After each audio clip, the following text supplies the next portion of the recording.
I was going to talk about the post-American world because I found my notes that I'd made this winter, but I see you have the Fareed atlas out. Zakari. Yeah, exactly right. We'll start with a little bit of it. You talk for first. I'm going to be weighing my tomatoes. Okay. So then you can talk about your atlas stuff, and then I'll talk about this if you have time, if there's still time. How's that? Yeah, so you might have posted. Did you notice whether I got anything done on the atlas stuff? You would have got a lot done. A lot done. Well, But I'll do it quick review.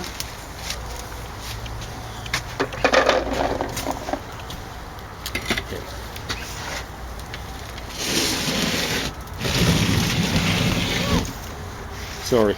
That's okay. Go ahead. Okay. Great World Atlas. It is a pretty good atlas for some things, at least. I like the coverage for Turkey. It's pretty darn good. So, folks in Turkey tuning in, hello. I study the ancient history, so I know more about Hattusis and Tushkan and Washagani. Try and figure out where Washagani is. Tushkan is now under I guess they'd call it Baraji on the Tigris River. I think they call it the Dijli.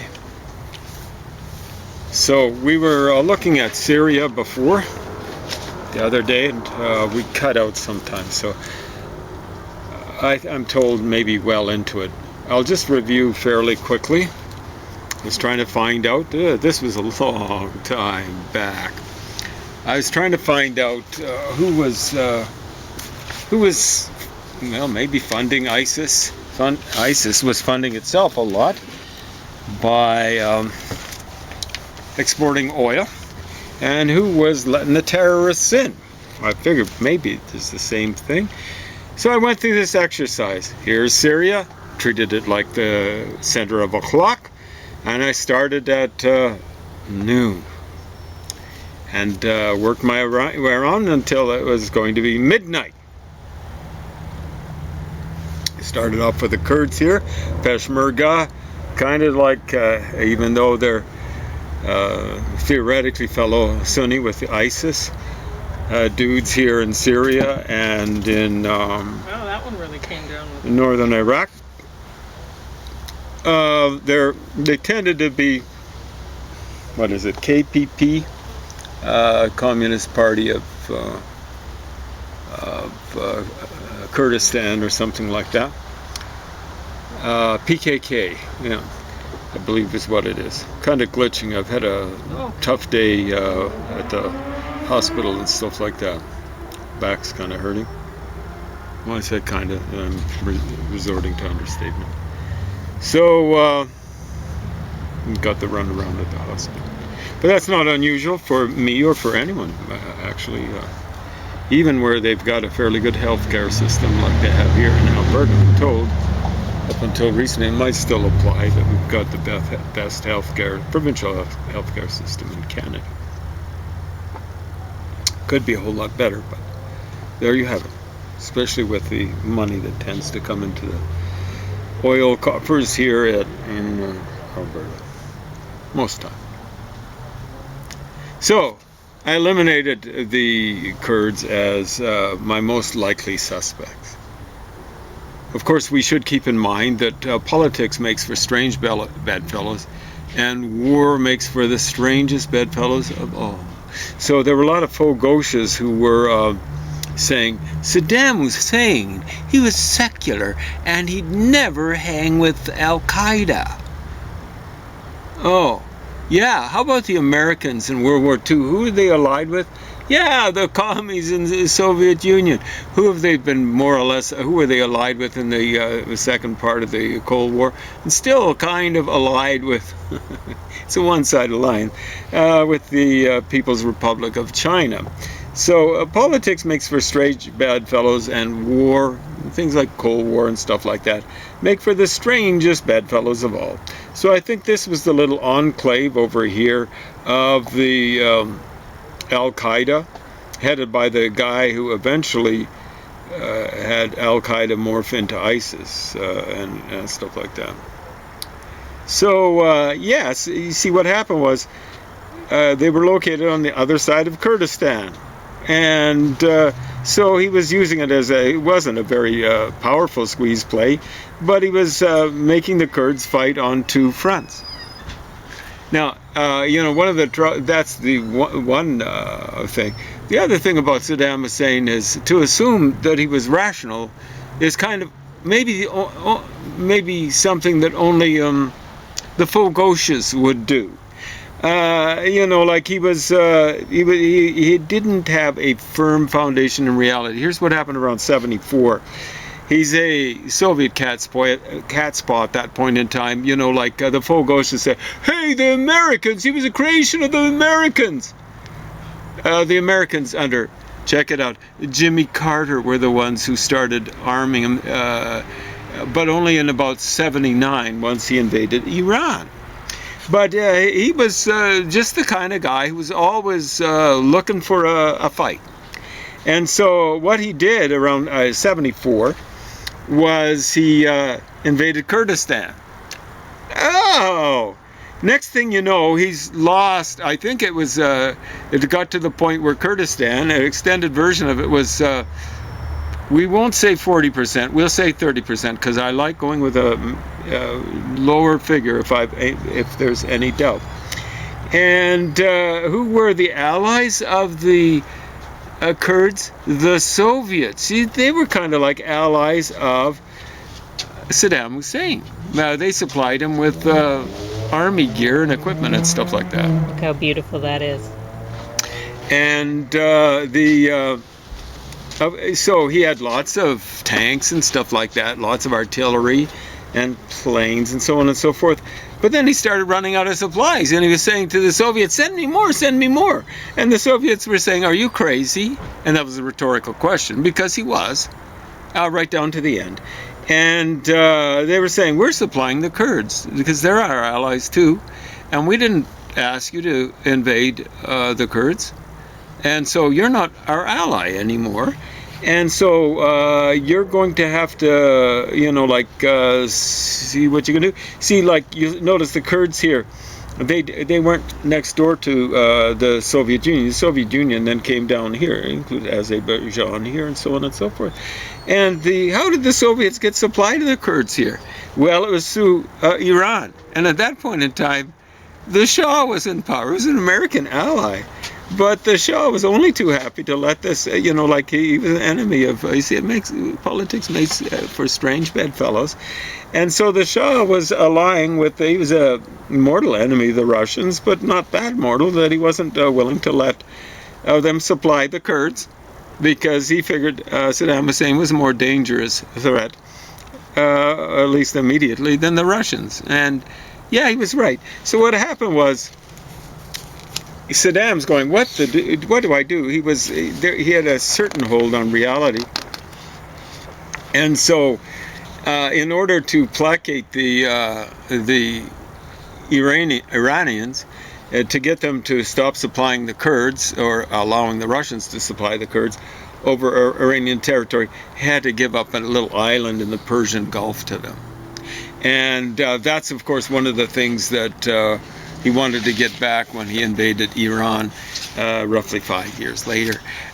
He thought it was going to be a cakewalk. Of course, he was so stupid, he didn't realize Iran, 10% of the world's oil resources, Iraq, 10% of the world's oil resources. So there's no real advantage there. And then Iran had then, and still does, had a significantly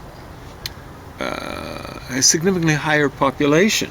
So the Iranians were pulling things like, like they just, like they'd flood the Iraqi defenders. It was like just suicide charges, and then people would charge over the dead bodies and stuff like that.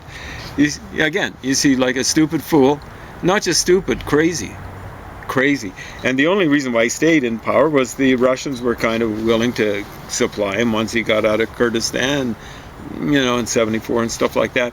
So, and then the Americans started having to supply him, that's the way they figured, when Carter was faced with the Ayatollah in Iran, almost the exact beginning of 1979. Anyway, I'm going through getting back to the original, my original assignment, and your assignment too. I'm going to make it easy for you. I'm going to walk you right through it, especially you folk gauchos. You won't have to use the crutches and canes that you used to use. And don't make a straw man out of me and saying he's making fun of handicapped people. As I'm handicapped too, I got 5 fractured vertebrae. So don't lay that trip on me. I've got the handicap thing on our car, on the front. When I asked for it, I said, can you give me a year? They just gave me 5 years. They figured I was going to be dead by that time, I think. But it was just 5 years. They thought, well, that was 10 years ago. But it was a very nice doctor. Anyway, so now we're down here to Iraq. And so they're controlling this area of Iraq. This is ISIS. And now, roughly around here, Anbar province is a little bit of a problem for them, but we'll get to that in a second.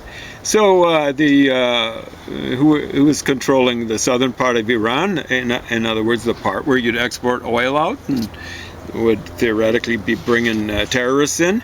Oh, the Shiites. Well, the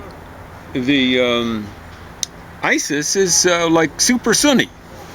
So the Shiites wouldn't cooperate with them, especially considering that they are allies of the Iranians. They're really cat's paws of the Iranians.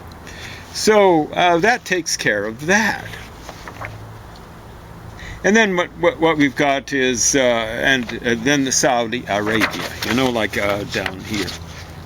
Possible ally of the, apparently there were some rich Saudis who were supporting, more officially than officially. I don't think the Saudis were pleased with it. These would be private individuals who are supporting ISIS in here, fellow Sunnis. But apparently, fairly early on, the Saudis decided that when ISIS flooded into Iraq out of Syria and took over Mosul, or Al-Mosul, and the oil field in that general area, probably one of the largest in the world, one of the larger ones in the world. Don't overstate the case. The Saudis apparently moved their army, or a substantial portion of it. There are other places that they've got to watch their borders at, so it wouldn't have been all of it, into Anbar province, the western part of Iraq. Why is that? You see, this is the way things work out, or don't work out. They were afraid, and legitimately so, that if they didn't block Anbar province here, that ISIS, which had come, let's say, maybe from Raqqa to, Mosul, Kirkuk area, we'll say Mosul, all they had to do was, and that was easy for them, 1, 2, 3, they'd have to go 3 times. It was easy. It was a cakewalk. This is desert. They could cakewalk into Kuwait. That's 10% of the world's oil resources. Up in Mosul, that'd be less than 5% of the world's oil resources. It might be as low as 2%. I'm not sure what it is in this general area in northern part of Iraq. It's substantial, but it's nothing like Kuwait. Kuwait's a small, wee little thing, and it wouldn't be able to do much against ISIS, I'm afraid. And they were also afraid, the Saudis, of their own oil resources. Not that the substantial part of them are on the Persian Gulf. And they own 20% of the world's oil resources. So they were afraid to lose their oil resources, but also afraid that ISIS would end up with 30% of the world's oil resources on top of whatever they'd picked up at Mosul. Not too much in Syria, Al-Mosul or Mosul. So they blocked them up. So I don't think, officially at least, the Saudis were a very good match for ISIS. How about Jordan? Well, you know, like the Americans often say, we don't have a dog in this fight. They actually did have a dog in this fight. But it was kind of like a Chihuahua. And like our smallest Chihuahua, as I was pointing out the other day, our 3.5-pound Chihuahua called Angel. And these were, I wouldn't necessarily call them angels, but by comparison with ISIS, they were angels. I don't know much about them, but I can pretty well guarantee they were angels by comparison. So I don't know if Jordan's a good, there would have been people unofficially coming through there, but the main thing is, you know, like terrorists and stuff like that. But the main thing is getting oil out. The other problem is Jordan is, well, I can't say it's landlocked because it does have a outlet. I said the other day it was landlocked, but it's not. It has a little outlet on the Gulf of Aqaba. So it could get oil down through there. I don't think that they officially, at least, would be allow the oil to go through. Israel, well, they've got some ports there and stuff like that. You know, and they've got a little border with Syria. Terrorists in, oil out? I don't think so. Enough said. I mean, politics makes for strange bedfellows, but we can find perhaps a better candidate for the flunkies who were, well, the ones who were using ISIS as flunkies and bringing terrorists in for them and taking oil out. But we're running out of candidates because we've worked our way around. We're getting close to 9 o'clock. It's getting late. We started at noon and we worked our way in 3 o'clock, 6 o'clock, and oh, you know, here we are, Lebanon. And controlled by Shia militias and stuff like that. They call themselves, what is it they call themselves? It's it's translated by Fogoshes as the Party of God. And yeah, you can interpret it as that, but you see, the trouble is, Hezbollah. Hezbollah can also mean group, and that's what the basic meaning is, but it also means army. And in the case of Hezbollah, it's both party and army. So you'd have the political side, and then you'd have the army side, a little bit like the IRA, which operates on the same basis, or the ANC in Africa back in the day when they were doing terrorism on one side, and then Nelson Mandela was sitting in prison with a fake halo, figuratively speaking, over his head, refusing, of course, to forego officially terrorism. He was there. Apparently, the South Africans say, renounce terrorism and we'll let you go free. They say, no, I won't renounce terrorism. Well, he's there of his own free will, as far as I'm concerned. At any rate, so we've exhausted Lebanon, I think, at least as a prime candidate, as we've exhausted everything heretofore. Now we're at the 9 o'clock position, or maybe even later. Syria here. And we've got the coast of Syria. Maybe terrorists were pouring in through there and oil was pouring out. Well, you see, this is the area that's, I think, most, or was, most closely controlled by the flunkies who've retained power in Syria. The Ba'ath Party, the Renaissance Party. It's not really a rebirth. It's kind of like more like a death cult or something like that. The Ba'ath Party, it was that way in Iraq and in Syria too. It's they're more like homicidal than suicidal maniacs, but the Assads have had something like a gift for survival. Saddam Hussein had somewhat of a gift for survival, but that gift kind of ran out. It wasn't the gift that kept on giving, at least for him. So, we've run out of possibilities. We're at noon. Were the terrorists just appearing out of nowhere, and was the oil just kind of flying through the air? Hey, Fogoshes. Hey, you guys that were saying, wow, when Erdogan got elected, Erdogan, however you pronounce his name, and I've studied Turkish, I'm just not very good at pronouncing things like that. I gather you're supposed to just leave the G out. But I've heard other things where you say it kind of like, maybe like the French R. But, So I kind of halved it there. Anyway, back in, I think it was 2002 or something like that, when he got elected, all the Fogosians were saying, now we're going to see how tolerant and peaceful and enlightened Islamic fundamentalism can be. And all I said to anyone who cared to hear, and not too many people cared to hear, sad to say, yeah, we're going to see it in living color and dying color, because it's going to be red, blood red. That's what we're going to be seeing. Now, I'd pointed out earlier, this highway here was, at one point in time at least, the world's busiest highway for taking oil, and taking oil out of the northern part of Iraq, and I presume flushing it out through Iskenderun, the Gulf of Alexandretta. It's probably called the Gulf of Iskenderun there. Iskenderun is just kind of like Iskander, I believe, is the Arabic version of Alexander and stuff like that. It also might have been put out through here through Mersin, stuff like that. But yeah, so yeah, that's interesting. Okay, okay.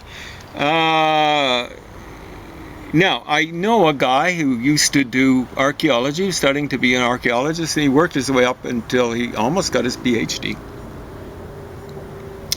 And he was working in a place the Assyrians, the ancient Assyrians, used to call Kunalua, or Kalania. In the Bible it's called Kalno. And I'm glitching on the name, the modern Arabic name for it. I believe it's an Arabic name. But it's just a ruin mound, and they're slowly working their way down through it. And so I asked him, just sight unseen, how are ISIS getting the terrorists in? And he said, they're pouring in through Hatay province. This is Hatay province. See, they're coming in through here. That was a long time ago.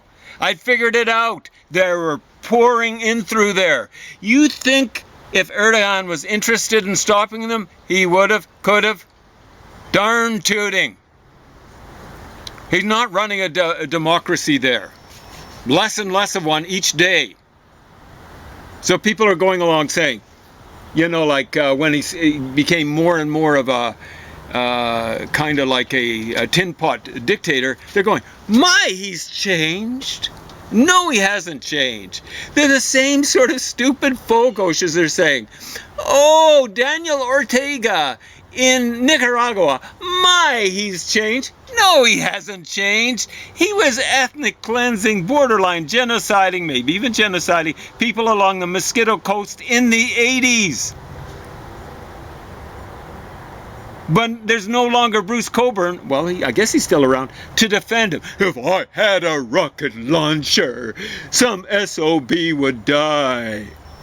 And like I've said before, well, what do you mean, Bruce Cockburn? Would it blow up in your face? You SOB? Yeah, defending this guy who's was ethnically cleansing, borderline at least, genociding people, indigenous people of Nicaragua on the northeastern coast along the Mosquito Coast. You Fogosians are all, they were trying to get money from me in the 80s. And what I said for Nicaragua, and I said, oh, is Ortega walking around in a monkey suit? A military monkey suit? Oh yeah, I'm not supporting. Why is he? Because he wouldn't get support otherwise. And I said, I'm not supporting anyone, right, left, center, up, down, up or down, forwards or back, who's walking around doing his politics in a military monkey suit. Now, I don't care if they're a person of color, if they're white as my rear end, or if they are from Mars and are green. I don't care. I'm not supporting them. They are advertising for themselves. It's like advertisements for themselves. They are showing they are, on the Briggs-Meyer test, they are aggressive rulers or dictators. Okay? So that's what's happening. The oil was coming out through here. This highway was probably still pretty busy with oil being sent out by ISIS through. So the terrorists are pouring through Hatay province. It's not me saying it. It's someone who was there on the ground, who had working boots on the ground, not military boots on the ground, pouring in through Hatay province. And the oil would have been pouring out through here. Compliments of Erdogan. Now, you'd be saying, wow, you can't stop terrorists. Well, actually you can't, but it might be a little bit of a problem. You got 80 million people scattered throughout Turkey. It's fairly big and there's a fairly long border. But here's the deal. You know, like the oil that was being exported by ISIS wasn't like some guy wandering in from the desert with a couple of jerry cans, one in each hand. Hey, I've got some oil for you. You want to take it now? It wasn't even some dudes on a camel with a big jerry can on either side of the camel. You flunkies, you stupid fogoshes who are walking around, hey, you know, like, we don't like stereotyping people. And there you are. Here's ISIS, you know, like they're just got jerry cans of oil coming out. It'd be oil trucks, you stupid fogoshes. Oil trucks. You pull them out on highways. How many highways?